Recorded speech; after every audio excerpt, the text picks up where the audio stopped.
What it do, everybody? We are live in the booth, and so today we're back with another video about Cancer risings.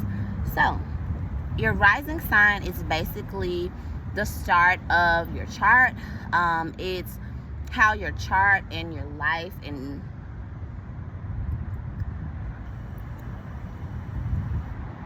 your purpose, your destiny, like who you are, it's where it starts, right? So your rising sign, a lot of times people call it like your mask or what other people see, but it's really who you are and like how you show up in spaces, because the first house, it's owned by Mars because it's owned by Aries, but you have Cancer here. So how you show up as a Cancer rising is very motherly. People look to you for, sensitivity, for emotional support and emotional, like just helping them to like initiate like emotional like movement, understanding like what the emotions are, what the feelings are, and how to like navigate through them, because Cancer is a water sign, so it's all about feelings and emotion and intuition and like that internal space. However, it's the initiator of it, so it initiates these feelings, it initiates these emotions, and Cancer also rules the moon, and it rules the mother, and it rules family, and it rules roots. So as a Cancer rising, you could have a lot of similarities with your mom. You could look like your mom. You and your mom could be very close, or you could have been like the mom in your family. Everyone comes maybe to your space to gather. You are the mother to so many, not just your own children or your own people who you have to mother, but you're also the mother to other people as well, because of that Cancer rising. And so I'm gonna let go of this gum. I don't want to litter, but I don't have anything to put it in, so I'm just gonna put it here and then pick it up later. Hold me to it. So like I said, Cancer rising, like when we're talking about the body, this is going to be someone that has like a voluptuous body. This is going to be someone who probably has like a large bosom area, who probably, and if you're a man, then you're still going to have like that motherly nurturing vibe. Like you just are. And of course it's not, pertaining to your bosoms at this point. It's more so just pertaining to the emotions that you house within you. And Cancer risings are going to be all about their family as a man. Like when they do their work, when they, show up, they're showing up for their family. And that's the same thing with Cancer rising women. But I just think that men and women is a different pedigree, but that's a different video and we'll talk about that later. So second house, you have Leo. So second house, you have Leo. So you are very prideful when it comes to your money. You're very prideful when it comes to your possessions, and when it comes to the things that you have, the things that you own, the things that you value. You're very prideful about that. Also, you value children, you value play, you value sports, you value creativity, you value pleasure, you value dating, and like the fun dating, like not the marriage type of dating, but like the fun, like flirtatious, like what's up, I'm here type of dating, because Leo, it rules the heart. So you value your heart. You know that you have a good heart. You know that you have pure intentions. You know that you're a pure person. So with Leo in the second house, you value that, and you value being the star of the show. You value standing out. You value being beautiful. You value bringing a star element or a star quality to wherever you are.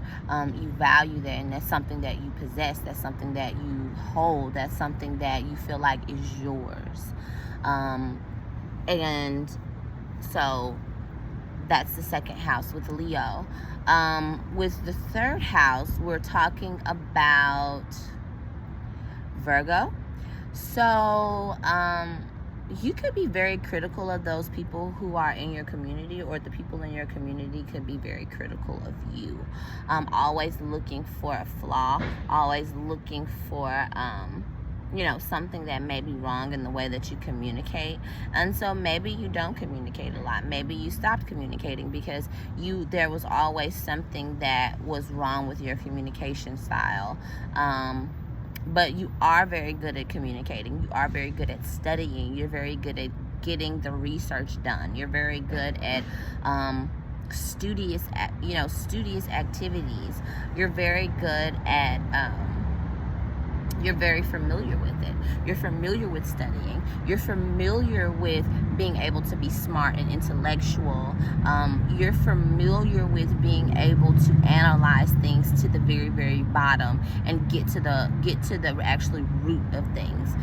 You're very good at pulling out the errors and correcting them. You're very good at adjusting. You're very good at all of these Virgo-like qualities. You're very good at being of service, and you're familiar with being of service. It's not something that is foreign to you. And so in the third house, like, this house is owned by Gemini, and so it's owned by Mercury, but you're renting it with Virgo here, and so you see the good and bad. You see both sides, because naturally you see both sides when it comes to your analytical mind and when it comes to how you analyze things.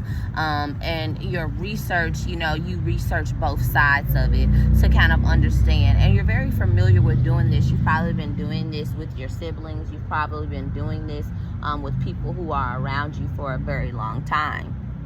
People who you're familiar with, because the third house is people who we're familiar with, close kin, relatives, like cousins, siblings, you know, things like that. So when you have Virgo here, there also could be you are like in servitude to your siblings, even though you're the one who keeps kind of everything together, but you're often sometimes have to play under your siblings, even though that's not, you know, what it is. But Virgo is like that servant energy.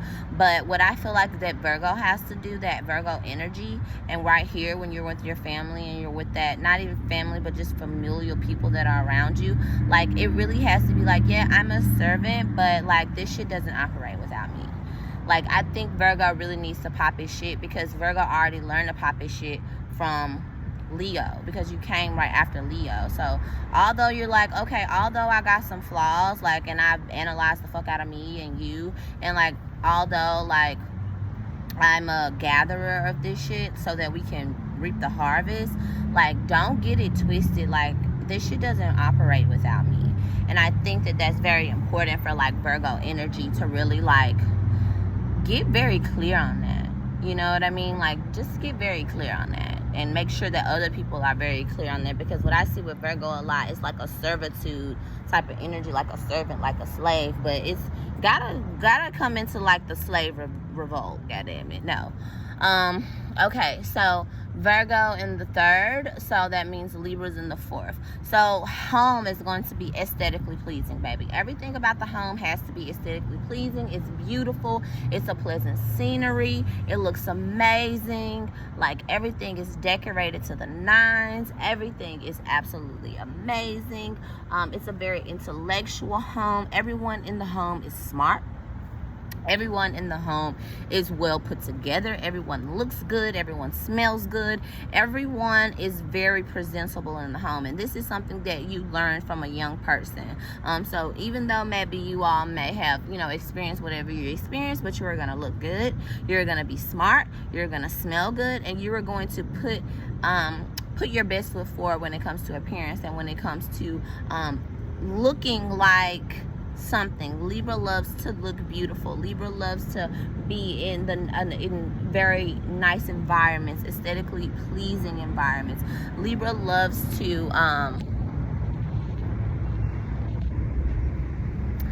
Libra loves for it to be beautiful, and that's why I had to move the camera, so we can get a little bit of that pop right here. We can get a little of that pop down here, you know, just pop it for Libra in the 4th, honey, because the house is immaculate. Can I come over? Please, thanks. Okay, so also, okay, so Cancer rising, Libra in the 4th. So that means we got Scorpio in the 5th. Ooh, honey. Scorpio in the 5th means that you're gonna be, what you do for fun is dark shit. You be in the dark for fun. Like, you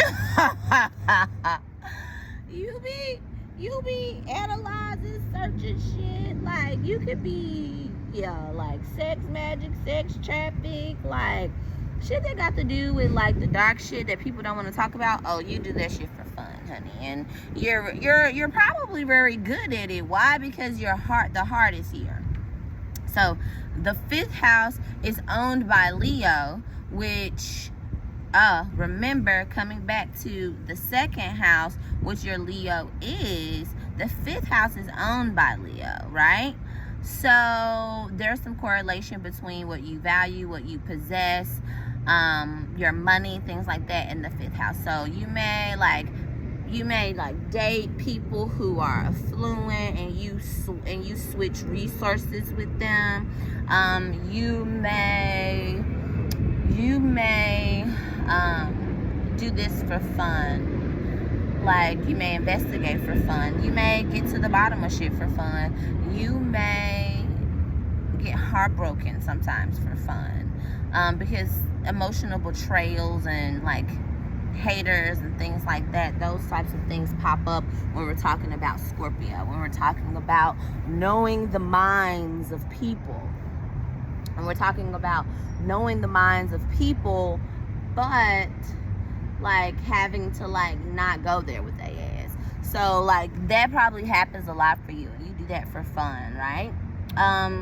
Okay, so what I would say with Scorpio in the 5th house is you have a very, very deep need for creativity, a very, very deep need to express yourself in a creative way, a very, very deep need that comes from like the longings of your being and your purpose to really not be afraid to express yourself. If you're Leo, if you're a Cancer rising with the Leo 5th house, with the Scorpio 5th house, there's a lot of power there. There's a lot of power in your play. There's a lot of power in what you do for fun. There's a lot of power in you expressing yourself and how you self-actualize yourself. Like, this is who I am, how you express it. Okay, so Leo in the 5th, then we got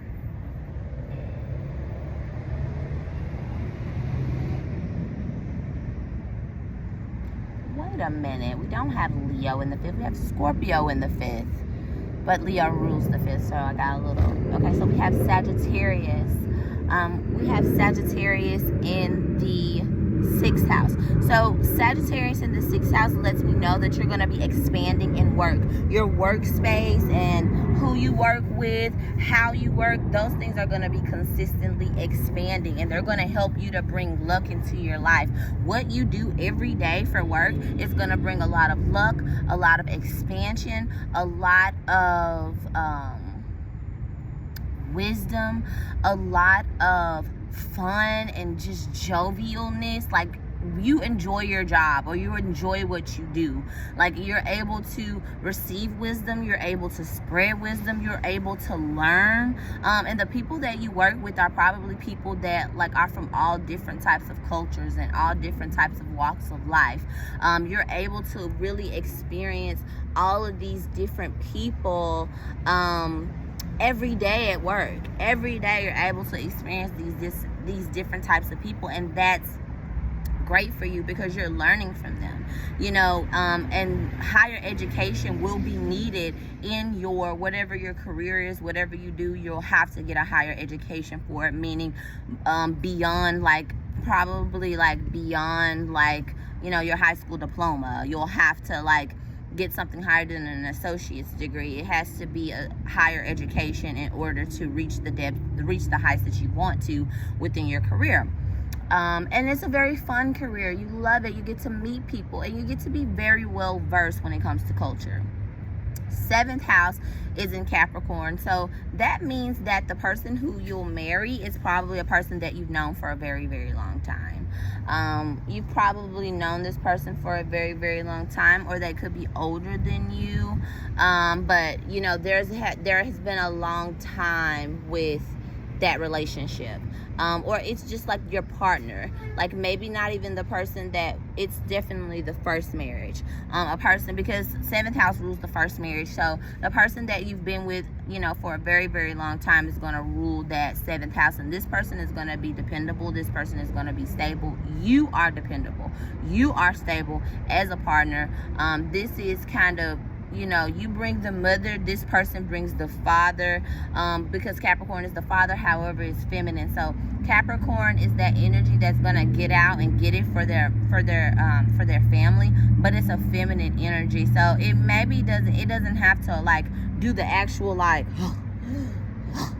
labor, you know what I mean? But it's actually gonna be working hard with the business plan, getting things together so that you all can flourish and you all can climb the mountain of where you're supposed to be. So Capricorn definitely on the 7th house, it's just letting you know that your partner, your first marriage, whatever the case, however you want to look at it, is going to be someone that you can build with, and they can build with you. 8th house is Aquarius.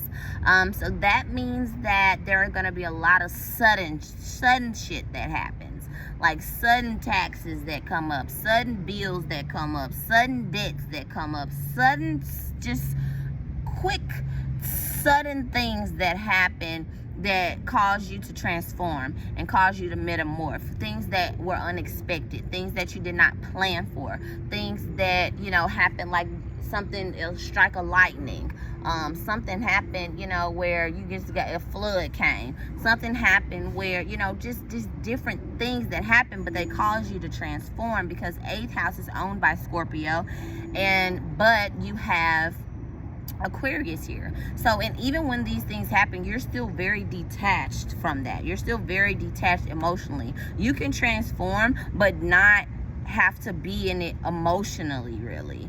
And if you still do that, that's fine, but just know that that's where you're headed, to be an emotionally detached person through transformation, crises, betrayals, you know, things like that. Like, you're going to detach from that emotionally, and this is where you also find your like quirks and like your little like things, you know, that are just different about you and that are unique about you. You find them in your most intimate spaces, in your most intimate relationships, in your most those are the people who will actually see the quirks and what's different about you, and the innovation that you have, and the fast forward, the leadership that you have, and how you just stand out for being different. These people that have very close intimate relationships with you will see that. And you'll probably help people with their crises. Like, when somebody experiences a crisis, like, you will probably be a humanitarian in helping them to like go through it and get to it, you know. All right, so as you can see, different location, different day, we switching it up. It's my favorite shirt. If you didn't know, now you know. Okay, so 9th house, Pisces. So remember, we talked about that higher education. We talked about that you will have to have that higher education, and I think we talked about it in your 6th house, right? So now we're going to the 9th house, which is owned by Sagittarius. Sagittarius is in your 6th house, which is owned by Virgo. So the 9th house is owned by Sagittarius, but you have Pisces here. So Pisces, of course, we know it's both realms. It's like both things coming together. And also Pisces are very much so healers. Pisces are very much so like a lot of Pisces energy, like it's just a very healing energy. So whatever you do for like higher education, like it'll have something to do with either arts, either creativity, either something in a hospital, something in a health field, something in a space where you can be caregiving and you can be loving people and showing compassion to people, and you can just be a healer. People with Pisces in the 9th house, they'll have higher knowledge about like spiritual things as well. Like they probably could be like pastors or like run a church or like something like that. Even if they don't run a church or even if they're not pastors, they're going to be doing something to where they can like speak the truth, because Sagittarius loves to speak the truth, and also Sagittarius loves to travel and things like that. So these people could be traveling to different places. These people could be healing in different places. These could be like travel nurses or travel doctors, or people that are traveling and healing while they're traveling.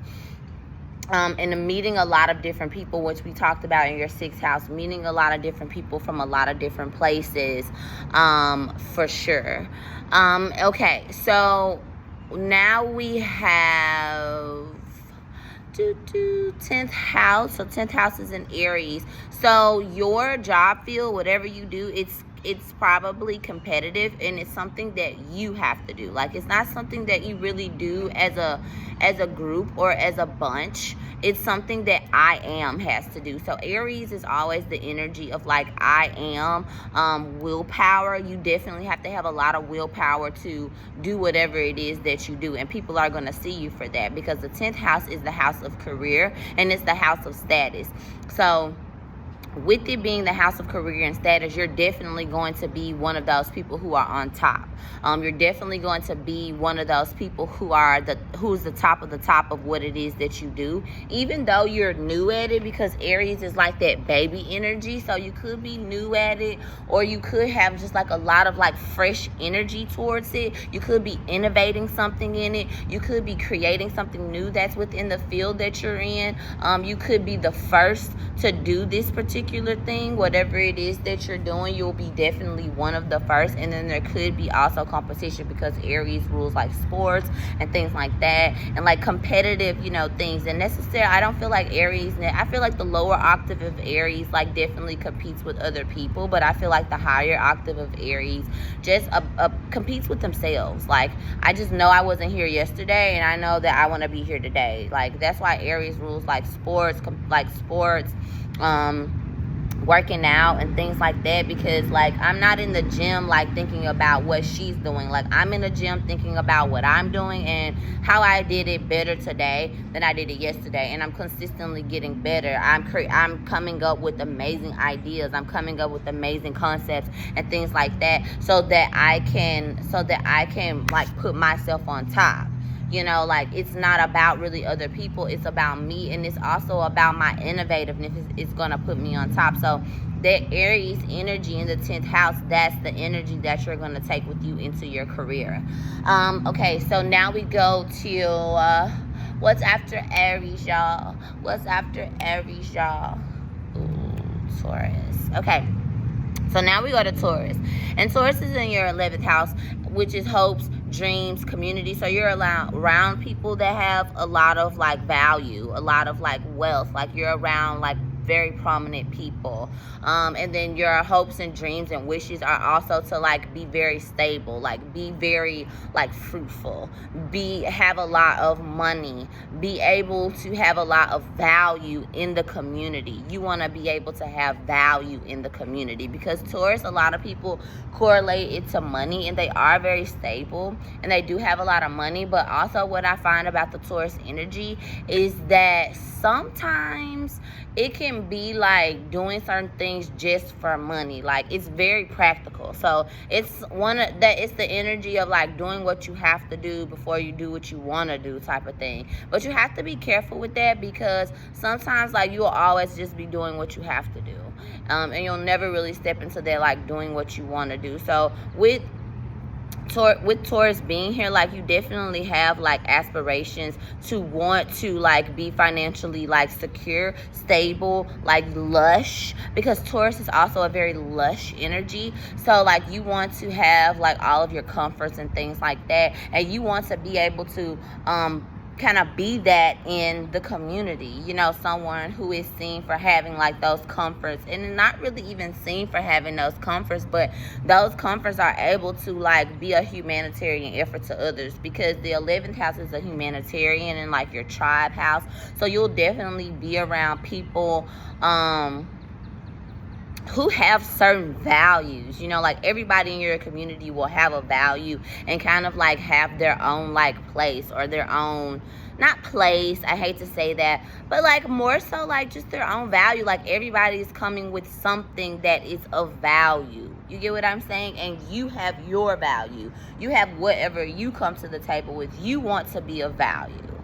Because I don't want to just bring Taurus down to money, because it's also about like your value. And I keep saying that. It's also about your worth.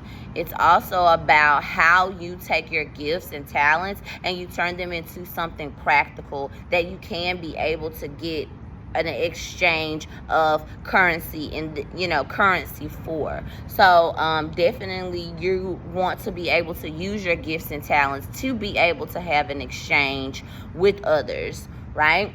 Taurus in the 11th house, definitely you're seen as someone who is you're seen as someone who can help others when it comes to either money, like, you know, and you want to be seen as that. You want to be seen as the person who has the money. You know what I'm saying? Like, you want to be seen as that. And you want to help with that. You know, like, you want to help other people make money moves. You know what I mean? Like, this is something that you aspire to do. Also, whatever you do, it's very practical. Like, your hopes and dreams, like, you don't want to, like, this is a bee, and I wanted to get away from me.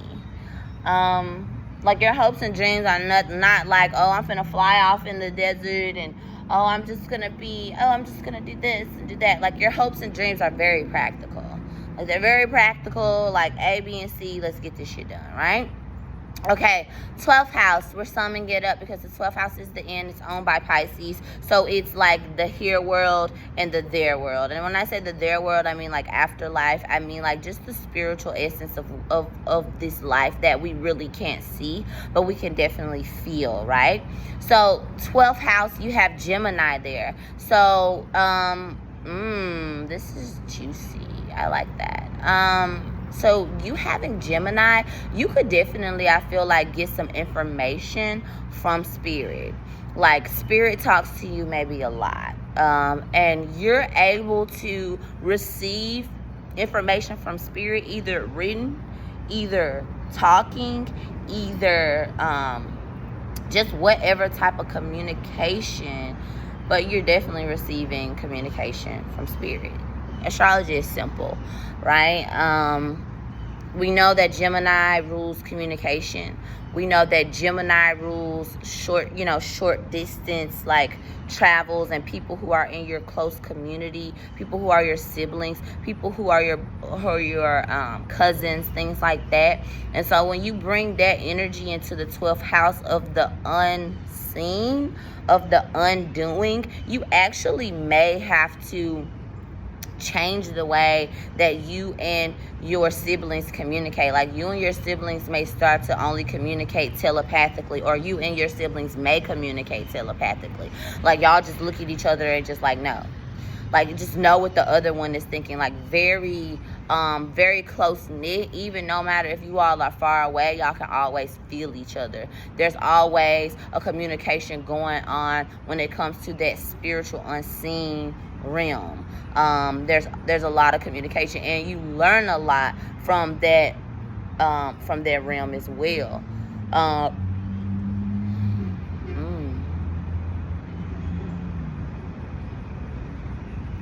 And you may also just, like in your quiet time, in your downtime, like be studying and learning about different things when it pertains to spirituality, different things when it pertains to just the things that are unseen in this world. And that's what I feel like spirituality really is. It's the things that are unseen in this world, because, you know, the things that are unseen are very, very important, because who do we look up to and pray to? We pray to God. You've never seen God. You see God in the trees, you see God in other human beings, you see God in other people and things like that, but like, you don't see God, you know, but you just know it's there. And so that is the essence of spirituality, and you're getting a lot of communication from that. And then you also like want to learn about that. That's something that you learn about, and then you probably learn it and then you teach it, or you learn it and then you communicate it. Like, you learn something today, like you'll communicate it to someone like tomorrow, like type of thing, because Gemini is like that quick learn, like that quick, I learned it, like I'm teaching it. And then Sagittarius is like that very thorough, higher knowledge, like I had to go to school and I had to sit with this shit for a minute and then I could teach it because now I'm the professor. Gemini is like the teacher who, like, I know this shit and I can pick up information really quickly and then I can regurgitate it back out to you. That's Gemini, right? So you're learning things about spirituality, and you're being the messenger for that to different people that are in your close proximity, brothers, sisters, cousins, close friends, things like that. Y'all are communicating a lot about spirituality and spiritual concepts. If not, then you'll probably tap into that as time goes on. But that is all for my Cancer risings. Peace.